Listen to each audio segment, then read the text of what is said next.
Broken Silence, The Truth Behind Tony and Ziva's Disappearance. NCIS Season 24.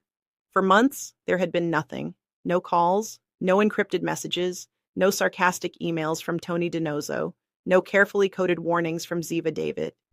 To anyone outside their small circle, the silence meant nothing. Tony and Ziva had spent years building a life away from Washington, away from NCIS, and away from the dangerous world that had already taken too much from them. But to Timothy McGee, silence had a pattern, and this silence felt wrong. It began with a message that should never have reached NCIS headquarters. McGee was working late when his computer suddenly froze. The screen went black for 3 seconds before a single line of text appeared. "Do not look for us." McGee stared at the words. There was no sender, no traceable IP address, nothing identifying where the message had originated, but underneath the warning was a tiny digital signature, almost invisible within the code. McGee recognized it immediately. Tony. Years earlier, DiNozzo had jokingly created the signature while trying to prove he understood computers better than McGee. He didn't, of course. McGee had laughed at him for days, but Tony had kept using it. Now it had returned. And Tony wasn't joking anymore. McGee immediately called Parker. Within an hour, the team had quietly assembled. The message was analyzed repeatedly, but every attempt produced the same conclusion. Whoever had sent it possessed sophisticated counter-surveillance technology. Casey eventually uncovered something disturbing. The message had bounced through servers in 7 countries before reaching Washington: France, Germany, Turkey, Cyprus, Israel, Morocco, and finally, the United States. Torres looked at McGee. "That's not somebody hiding." McGee slowly shook his head. "No, that's somebody running." The question was why. 3 days later, they received their first answer. A body was discovered inside an abandoned warehouse outside Marseille. The victim carried no identification, but French authorities recovered a photograph hidden inside his jacket. It showed Tony, Ziva, and their daughter, Tali. Someone had marked Tony's face with a red circle. Ziva's face had been crossed out, and beneath the photograph were 2 words: David Protocol. The phrase changed everything. NCIS quietly reopened files connected to Ziva's years with Mossad, old missions, dead operatives, intelligence networks believed to have disappeared decades earlier. Buried among thousands of pages was a reference to an operation that had never officially existed. David Protocol. It wasn't named after Ziva. It was named after her father, Eli David. Years earlier, Eli had allegedly helped create a secret network of intelligence assets scattered across Europe and the Middle East. Their identities were protected so carefully that even senior intelligence officials didn't know who they were. But someone had apparently discovered the network, and they believed Ziva possessed the key to finding the remaining agents. That was why Tony and Ziva had disappeared. They weren't hiding from NCIS. They were protecting everyone around them. Then another message arrived. This one contained only coordinates. McGee traced them to an abandoned train station in northern Italy. Parker made the decision immediately. The team was going. When they arrived, the station appeared empty. Dust covered the floor. Broken windows rattled in the cold wind. Old railway signs hung crookedly from rusted metal beams. Then Torres noticed something. Fresh footprints. Someone had been there recently. McGee followed the tracks toward an underground maintenance tunnel. They entered carefully. 20 yards inside, a light suddenly switched on. A man stepped from the darkness. Tony DiNozzo. His clothes were dirty. A bruise covered one side of his face. His beard had grown longer than McGee had ever seen it. But the familiar half-smile remained. "McGee?" McGee froze. For several seconds, neither man moved. Then McGee walked forward and embraced his old friend. Tony's smile disappeared. "You shouldn't have come. You sent us coordinates." "I sent you coordinates because I needed help." Tony looked toward the entrance. "But bringing the entire cavalry wasn't part of the plan." Parker stepped forward. "Where's Ziva?" Tony's expression changed instantly. That was when everyone understood. Something had happened. Tony reached into his jacket and removed a small encrypted drive. "They took her." Silence filled the tunnel. Tony explained that he and Ziva had discovered someone hunting former Mossad assets.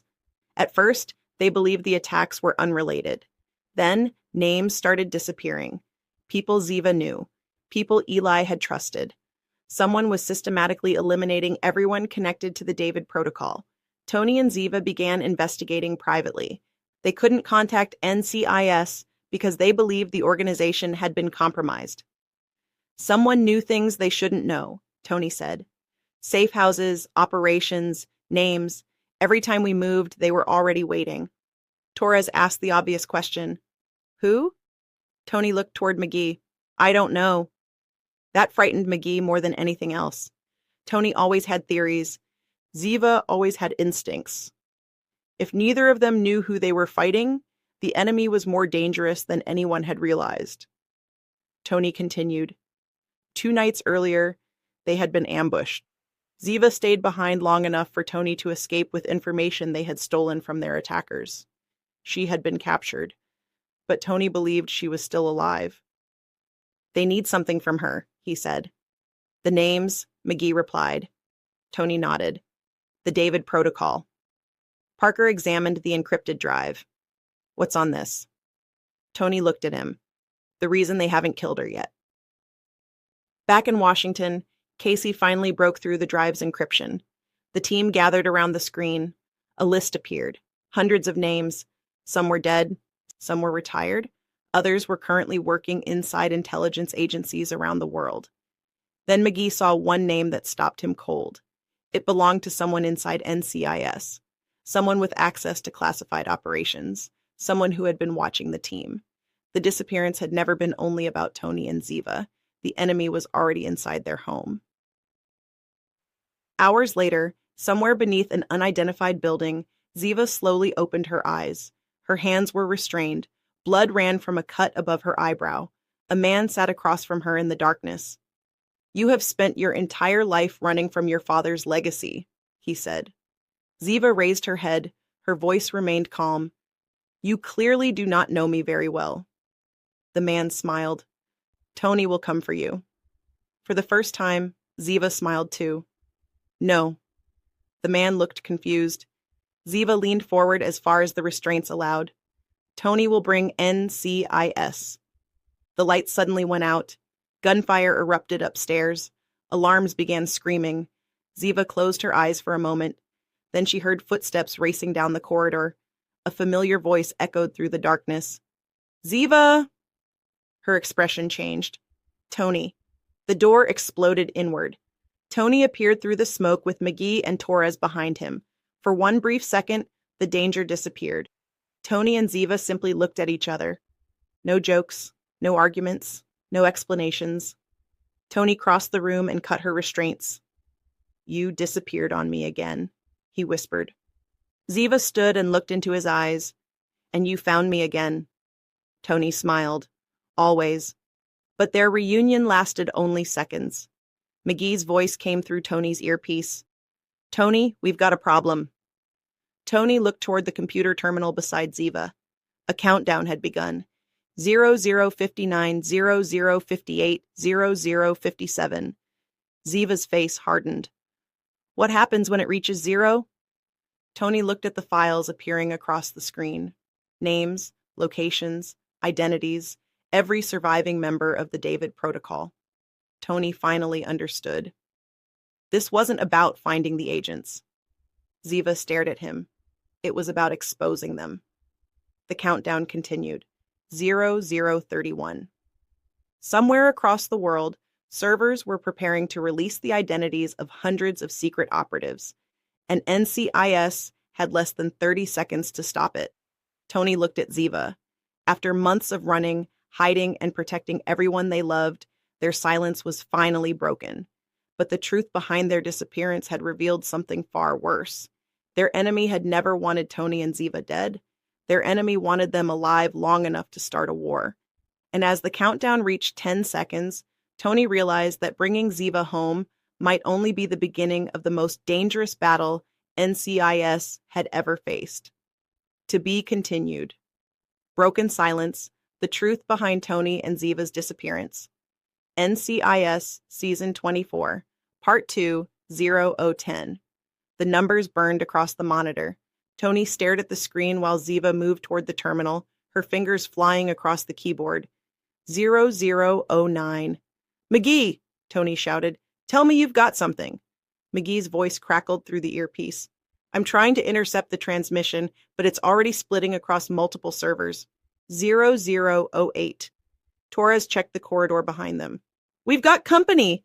Gunfire erupted outside. Tony instinctively stepped closer to Ziva. She gave him a sharp look. I do not require protection. Yeah, I've heard that one before. 007. Ziva opened another command window. The files continued uploading. Names, locations, photographs, operational histories, everything needed to expose the surviving members of the David Protocol. 0006. McGee! I'm in. Tony froze. You stopped it? No, I found where it's going. 0005. A map appeared on the monitor. Red dots began flashing across Europe, the Middle East, and North America. But one location flashed brighter than all the others. Washington, D.C., NCIS headquarters, 0004. Ziva understood immediately. The leak is a distraction. Tony looked at her. From what? 0003. McGee answered. Someone's accessing the NCIS network. 0002. Tony's expression hardened. The insider. 0001. The screen went black. For several seconds, nobody spoke. Then a message appeared. Transfer complete. Tony stared at it. We're too late. No, Ziva said quietly. Tony turned toward her. She pointed at the screen. We are exactly where they wanted us to be. Before Tony could respond, an explosion shook the building. The ceiling cracked. Dust poured into the room. Torres rushed through the doorway. We move now! The three of them escaped through the underground corridor as armed attackers closed in from both sides. Ziva grabbed a weapon from one of the fallen guards and immediately returned fire. Tony glanced at her. Nice to see captivity hasn't affected your aim. Ziva fired again. Nice to see danger has not improved your humor. That's the Ziva I remember. They reached the surface moments before another explosion tore through the facility. Flames rose behind them. Whatever evidence had been inside was gone. But someone had made one mistake. They had underestimated McGee. Back in Washington, McGee had quietly copied part of the transmission before the system shut down.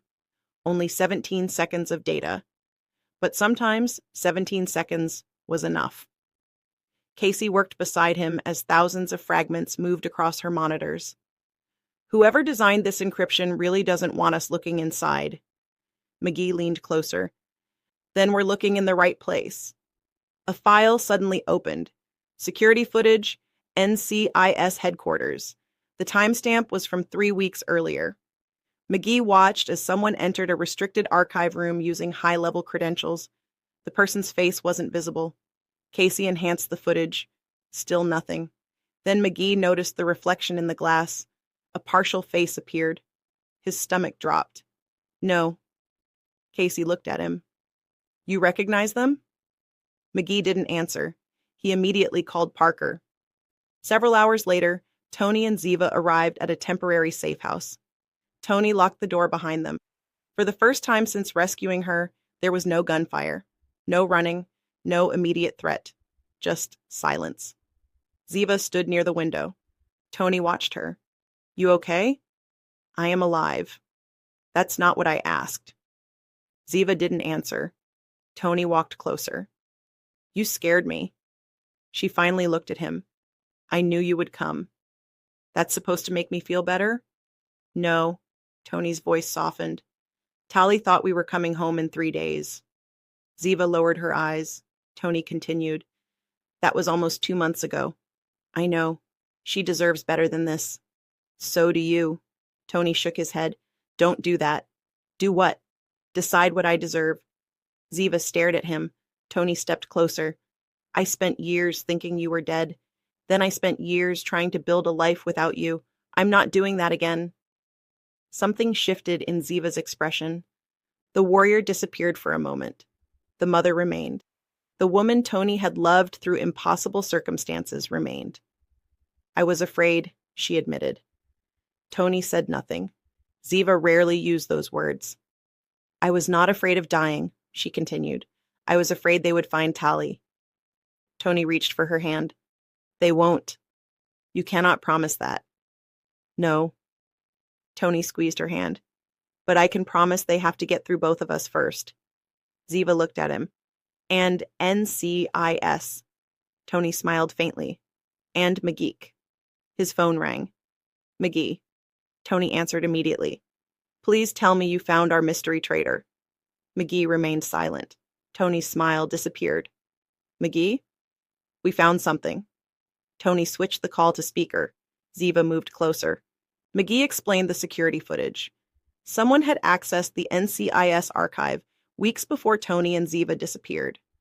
The person had downloaded files connected to Eli David, Mossad operations, and Ziva's classified history. Tony's jaw tightened. Who? McGee hesitated.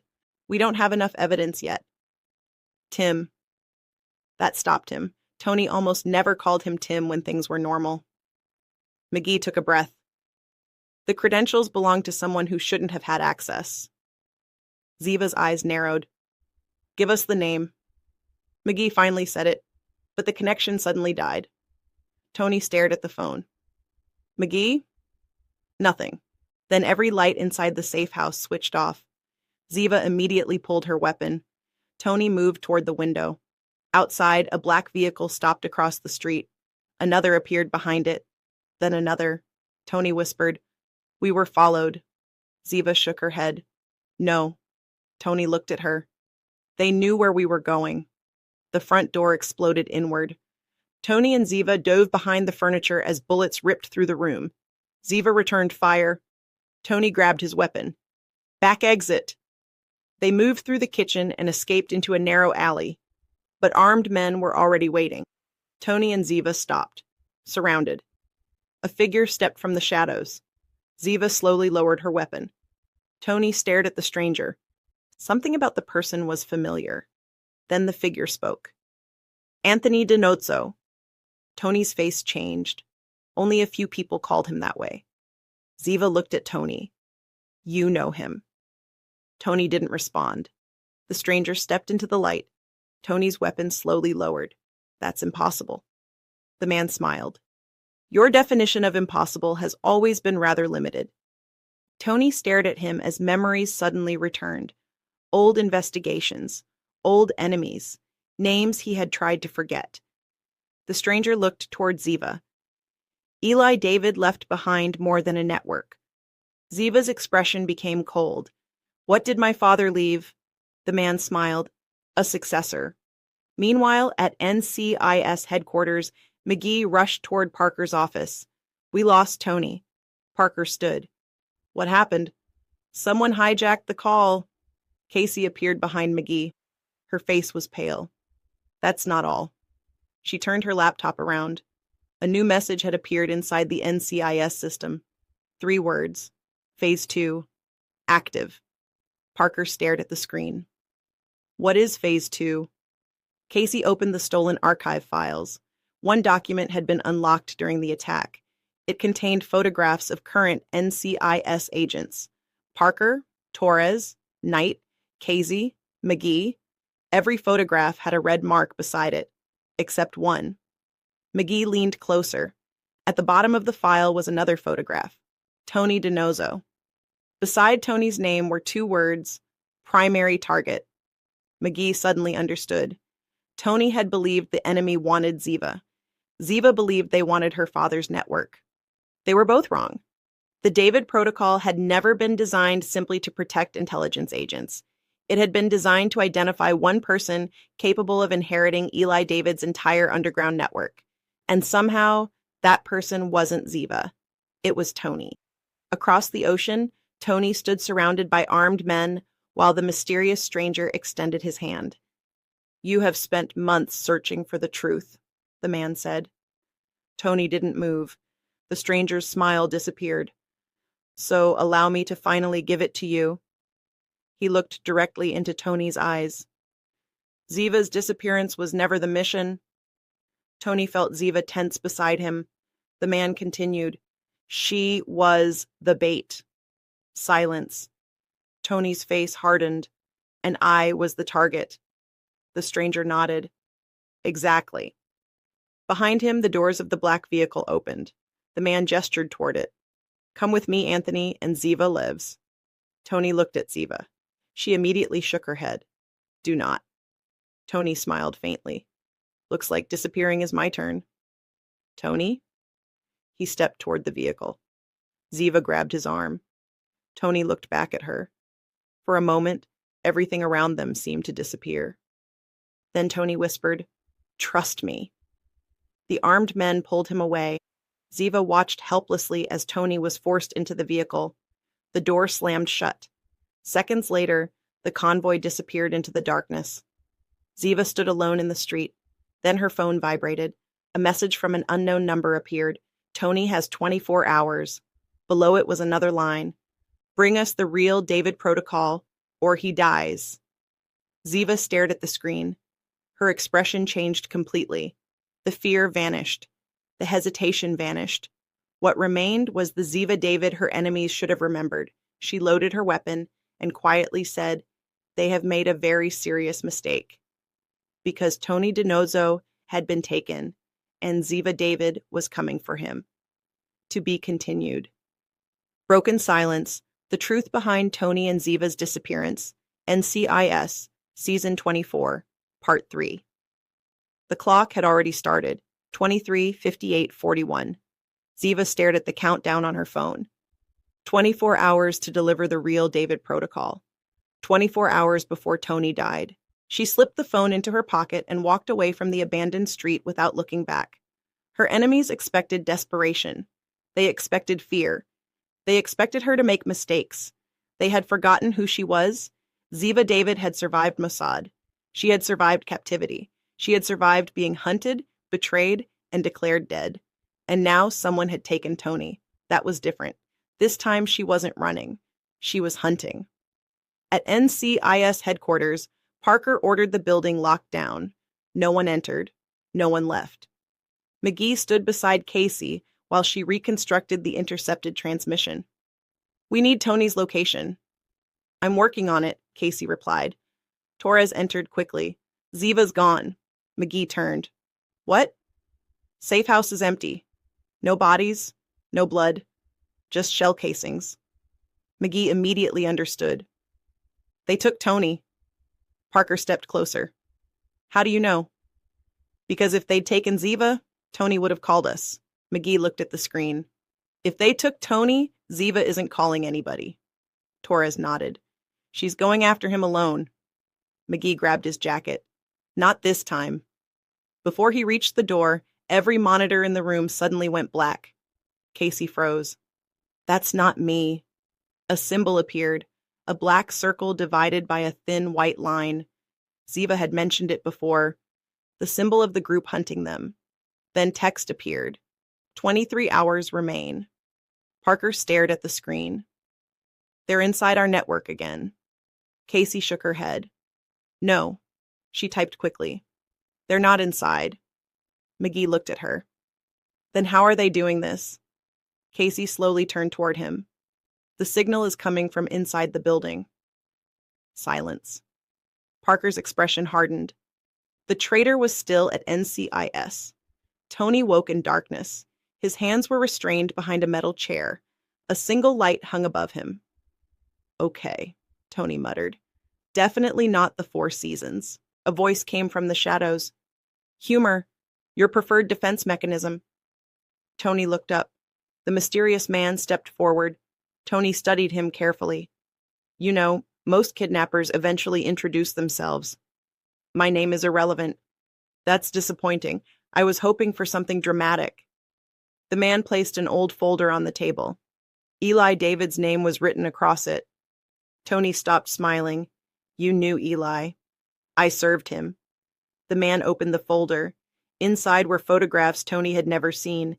Eli meeting intelligence officers, secret locations, hidden accounts, operatives scattered across multiple countries. The David Protocol was Eli's final insurance policy, the man explained. A network independent of Mossad, CIA, MI6, and every government that believed it controlled him. Tony looked at the photographs. And what does that have to do with me? The man smiled. Eli trusted almost no one. No argument there. But he trusted Ziva's judgment. Tony's expression changed. The man continued. Years ago, Eli created a succession mechanism. If the network was ever compromised, control would transfer to someone chosen indirectly by Ziva. Tony stared at him. I never agreed to anything. You did not need to. The man slid another document across the table. Tony read it. His name appeared beneath a coded designation. Guardian. Tony looked up. You're saying Eli David secretly made me responsible for his spy network? Not responsible. The man leaned closer. Powerful. Tony laughed once. Then you definitely don't know me. I know enough. No, you know my file. Tony's voice became colder. You don't know me. The man straightened. We shall see. Ziva reached an abandoned church outside Rome shortly before dawn. Inside, an elderly man waited near the altar. He looked at her with sadness. Ziva. She stopped. Yosef. He had once worked with Eli, one of the few men her father trusted. Ziva showed him the message. They want the real protocol. Yosef looked away. You cannot give it to them. They have Tony. I know. Ziva stepped closer. Then help me. Yosef hesitated. The protocol is not a list. Ziva frowned. What is it? A command. He explained that Eli had built a hidden communication system connecting intelligence assets around the world. One activation could expose them. Another could erase them permanently. But there was a third function. A function even Ziva hadn't known existed. The Guardian function. Ziva's face changed. Tony. Yosef nodded. Your father selected him. No, not directly. Yosef looked into her eyes. He selected the person you trusted more than yourself. Ziva became silent. That was why Tony was the target. The enemy didn't merely want names, they wanted control. And Tony was the key. Back at NCIS, Casey finally traced the internal signal. Sublevel 3, archive storage. Parker, McGee, and Torres moved quietly through the corridor. The room appeared empty. Then McGee saw a computer terminal running. Someone had accessed it seconds earlier. Torres noticed movement behind the shelves. NCIS, don't move. A figure ran. Torres chased. The suspect reached the stairwell before Parker intercepted them. They crashed against the wall. McGee arrived seconds later. The suspect's hood fell away. McGee froze. He recognized the face from the security footage. A long-time NCIS intelligence analyst. Someone who had worked quietly behind the scenes for years. Someone who had access to thousands of classified files. Parker pushed him against the wall. Where's Donazo? The analyst smiled. You're already too late. McGee stepped forward. Where is he? The analyst looked directly at him. Ask Ziva. Then he bit down. Casey shouted through McGee's earpiece. Stop him! But seconds later, the analyst collapsed. A concealed poison capsule. Dead. Torres stared at the body. Great. McGee noticed something inside the man's pocket. A train ticket. Rome. Tony's captor placed a laptop in front of him. The screen displayed the countdown. 11:42:17. Ziva will come, the man said. Tony smiled. Yeah. You seem pleased. You shouldn't be. The man frowned. Tony leaned back. You kidnapped me to force Ziva David to bring you something. Tony shook his head. That might be the worst tactical decision I've ever seen. The man's smile faded. Tony continued. Because now she's angry. Suddenly the lights flickered. Once, twice, then darkness. Tony smiled. There she is. Gunfire erupted outside. Men shouted. An alarm screamed. Tony's captor pulled his weapon. The door exploded inward. Ziva entered. 2 guards fell before they could fire. Tony looked at her. Took you long enough. Ziva shot the restraints around his wrists. You are welcome. Tony stood. Then the mysterious man grabbed Ziva from behind and pressed a gun against her neck. Tony froze. Drop it. Tony lowered his weapon. The man smiled. The protocol. Ziva reached slowly inside her jacket. She removed a small device. The man's eyes widened. Give it to me. Ziva looked at Tony. Tony understood immediately. That look, he had seen it countless times. It meant something dangerous was about to happen. Ziva tossed the device. The man caught it. Tony dropped to the floor. Ziva spun. Gunfire erupted. The man's weapon flew from his hand. Tony tackled him. Seconds later, Ziva had him pinned against the wall. The man laughed. You think this changes anything? Ziva stared at him. It changes everything. You cannot stop the protocol. Tony picked up the device. Funny thing about that. He pressed a button. Nothing happened. The man stared. Tony smiled. Fake.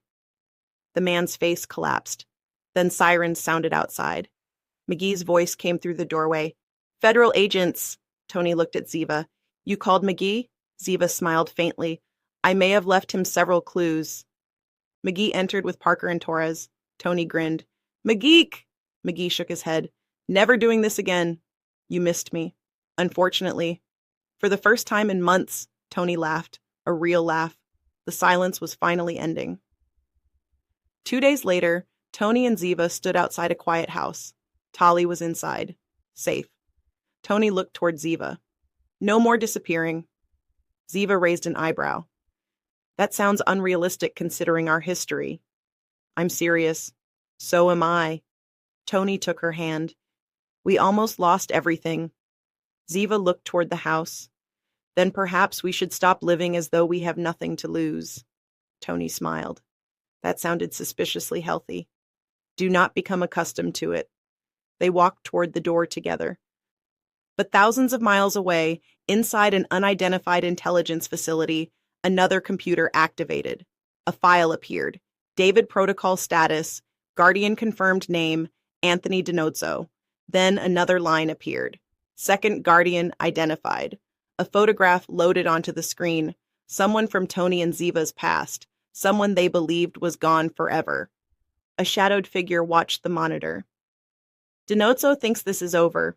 Another person entered the room. And Ziva? The figure smiled. She thinks she saved him. The screen changed again. A final message appeared. Phase 3, authorized. The figure reached forward and pressed enter. Now we find out what Tony Dinozzo is willing to sacrifice to keep his family alive. Back at the house, Tony opened the front door. Tali ran toward him. Dad? Tony caught her in his arms. For that moment, there was no NCIS, no Mossad, no David protocol, no enemy. Ziva watched them and smiled. Tony extended one arm toward her. Ziva joined them. The three held each other in the doorway. After months of secrets, running, and silence, they were finally together again. But Tony didn't see the black car parked far down the street. He didn't see the camera pointed toward their house. And he didn't hear the quiet click as someone photographed Tony, Ziva, and Tali through the doorway. The photograph appeared instantly on another computer. Beneath it were 4 words. The family is confirmed. Then one final instruction appeared. Begin Phase 3. Tony and Ziva's disappearance had been explained. Their silence had finally been broken. But the truth had opened the door to something far more dangerous. Because the enemy had learned the one secret capable of destroying both of them. Tony Dinozzo and Ziva David could survive almost anything when fighting for themselves. But when someone threatened their family, there was no limit to how far they would go, and somewhere in the darkness, an enemy was preparing to test exactly that.